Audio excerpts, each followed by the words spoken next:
जब ये जानकारी हो गई कि कुछ लोगों की जान चली गई, लाशें हैं जो मोर्चरी में पड़ी हैं, अस्पताल में पड़ी हैं, उसके बाद सोचिए सरकार क्या कर रही है। अपने सरकारी हेलीकॉप्टर में फूड भर करके फूलों को डालने का काम किया। सोचिए, ये हमारी कहां की सनातनी परंपरा है। मैं जानना चाहूंगा सदन के माध्यम से हमारे माननीय सदस्य बताएं कि जहां लाशें पड़ी रही हों, न जाने कितनी चप्पलें पड़ी थीं, न जाने कितनी चप्पलें पड़ी थीं, न जाने कितने कपड़े पड़े थे, महिलाओं की साड़ियां थी, कपड़े थे, लेकिन उनको कैसे उठाया गया? उन सबको उठाया गया जेसीबी मशीन से, ट्रैक्टर की ट्रॉली से। उनसे उठा करके कहां फेंका कोई नहीं जानता, लेकिन जब उनको लगा कि वहां से बदबू आ रही है तो यही सरकार के लोग छिपाने लगे हैं। यही आपका महाकुंभ का आयोजन था, और हर बात को छिपाने के लिए न केवल ये लोग मीडिया का सहारा ले रहे हैं, मीडिया का सहारा लेते लेते सुनने में आया है कुछ दबाव और कुछ स्वीटनर भी दिए जा रहे हैं जिससे उनकी खबरें बाहर ना आ जाएं। कि कोई अमृत स्नान या साय स्नान नहीं हुआ, ये भी गुमराह करने वाला वक्तव्य है और सनातन धर्म की अवमानना ही नहीं, बदनाम करने की साजिश का एक हिस्सा है। ये लोग 12 बजे सो करके उठने वाले लोग हैं।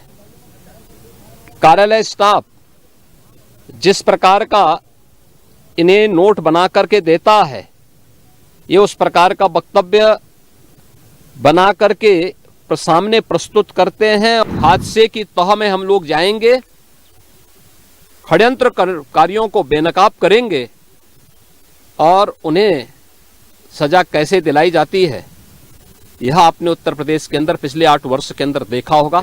सनातन धर्म के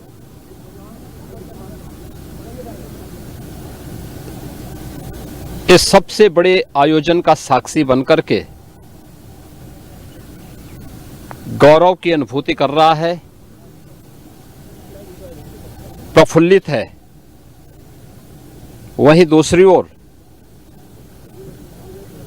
सनातन धर्म के खिलाफ सपारी लेकर के षड्यंत्र करने वाले तत्वों के द्वारा लगातार शरारत पे शरारत करते हुए झूठ के और असत्य के नित नए प्रतिमान भी गढ़े जा रहे हैं।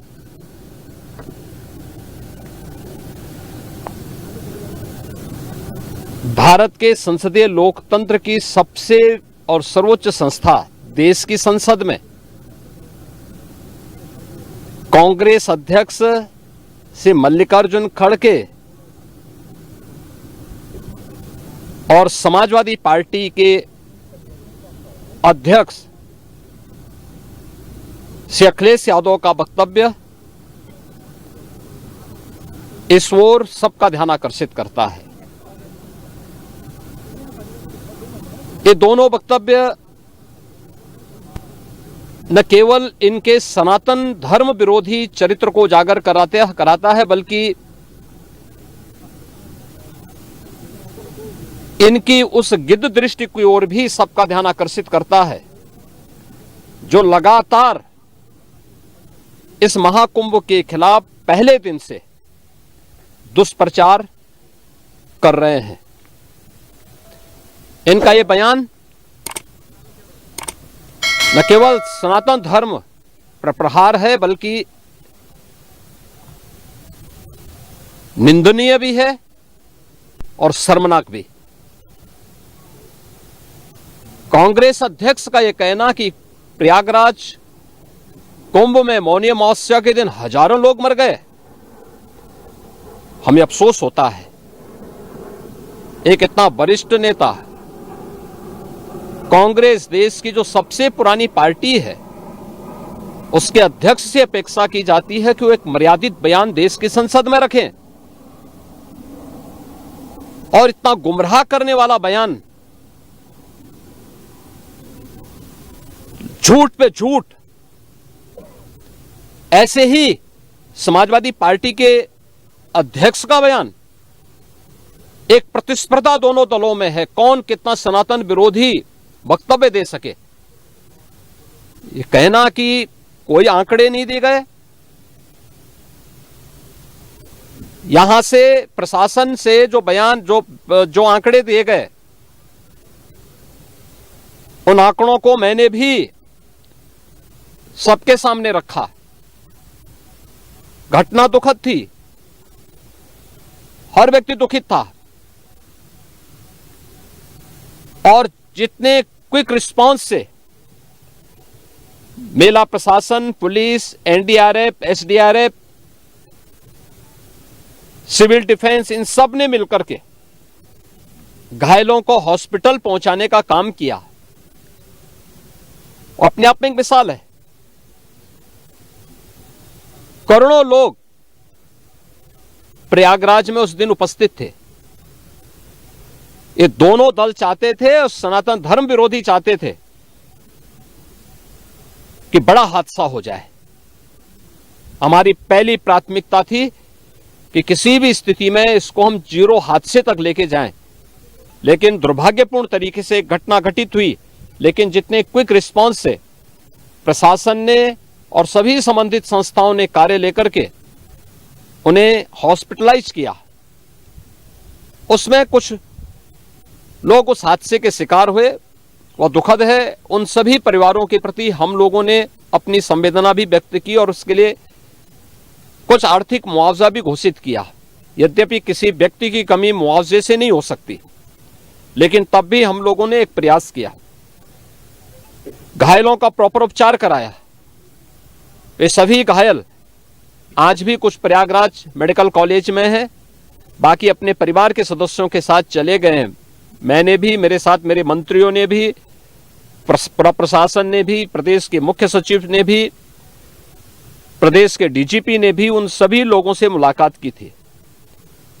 और मैं तो देखकर बहुत चौंक था कि जो लोग प्रयागराज मेडिकल कॉलेज में भर्ती थे, जब मेरी उनसे बातचीत हो रही थी तो उनमें से सभी लोग ये कहा, उनके द्वारा कहा जा रहा, साहब व्यवस्था में खामी नहीं, लेकिन हमारी किस्मत है या फिर ऐसी स्थिति पैदा हुई। और उनके सभी पहलुओं को लेकर के सरकार भी जांच करा रही है और उसके लिए एक न्यायिक कमीशन भी हमने तत्काल गठित किया। लेकिन हमारी पहली प्राथमिकता थी कि जो ये लगभग 8 से 9 करोड़ लोग प्रयागराज में उपस्थित हैं, इन्हें सुरक्षित उनके घरों के लिए वापस भेजना। इन दोनों दलों और सनातन धर्म विरोधी उन सभी लोगों के वक्तव्य, जो लोग ये गुमराह करने वाले वक्तव्य दे रहे हैं कि लाखों लोगों ने स्नान नहीं किया, सरासर गुमराह करने वाला है। ये वक्तव्य देना कि कोई अमृत स्नान या साय स्नान नहीं हुआ, ये भी गुमराह करने वाला वक्तव्य है और सनातन धर्म की अवमानना ही नहीं, बदनाम करने की साजिश का एक हिस्सा है। कोई परंपरा बाधित नहीं हुई। मौनी अमावस्या का स्नान पहले दिन सायंकाल 7:30 बजे से प्रारंभ हो गया था और अगले दिन पूरे दिन भर देर सायंकाल तक मौनी अमावस्या का मुहूर्त था। स्वाभाविक रूप से अखाड़ों ने हादसे के तत्काल बाद मेला प्राधिकरण के साथ बातचीत करके अपने स्नान को स्थगित किया था कुछ देर के लिए। और फिर जब मेरी उनसे बातचीत हुई दोपहर के बाद, सभी अखाड़े और पूज्य संतजन, आचार्य महामंडलेश्वर, वे इस स्नान का हिस्सा बने और वही परंपरागत तरीके से सभी स्नान भी हुए। इस महाकुंभ में 3 अमृत स्नान थे, मकर संक्रांति, मौनी अमावस्या और बसंत पंचमी। इन तीनों में अमृत स्नान हुए जिसमें सभी अखाड़े भागीदार बने। पौष पूर्णिमा से आयोजन प्रारंभ हुआ। समाजवादी पार्टी के अध्यक्ष का यह वक्तव्य भी कि सरकार ने 100 करोड़ की घोषणा की थी, मुझे लगता है कि उनको बयान थोड़ा पढ़ना चाहिए। ये लोग 12 बजे सो करके उठने वाले लोग हैं। कार्यालय स्टाफ जिस प्रकार का इन्हें नोट बना करके देता है, ये उस प्रकार का वक्तव्य बना करके सामने प्रस्तुत करते हैं और फिर उसके अनुसार उसको लीडर के रूप में नहीं बल्कि एक रीडर के रूप में सबके सामने उस वक्तव्य को पढ़ करके अपनी जगहंसाई करते हैं और राजनेताओं की भी जगहंसाई करते हैं। यही स्थिति मैंने बार बार कहा कि महाकुंभ में 40 से 45 करोड़ श्रद्धालु इस पूरे महाकुंभ के आयोजन में भागीदार बनेंगे। और मुझे बताते हुए ये भी प्रसन्नता है कि पिछले 22 दिन के अंदर इस महाकुंभ में 38 करोड़ श्रद्धालु अब तक यहां आ चुके हैं।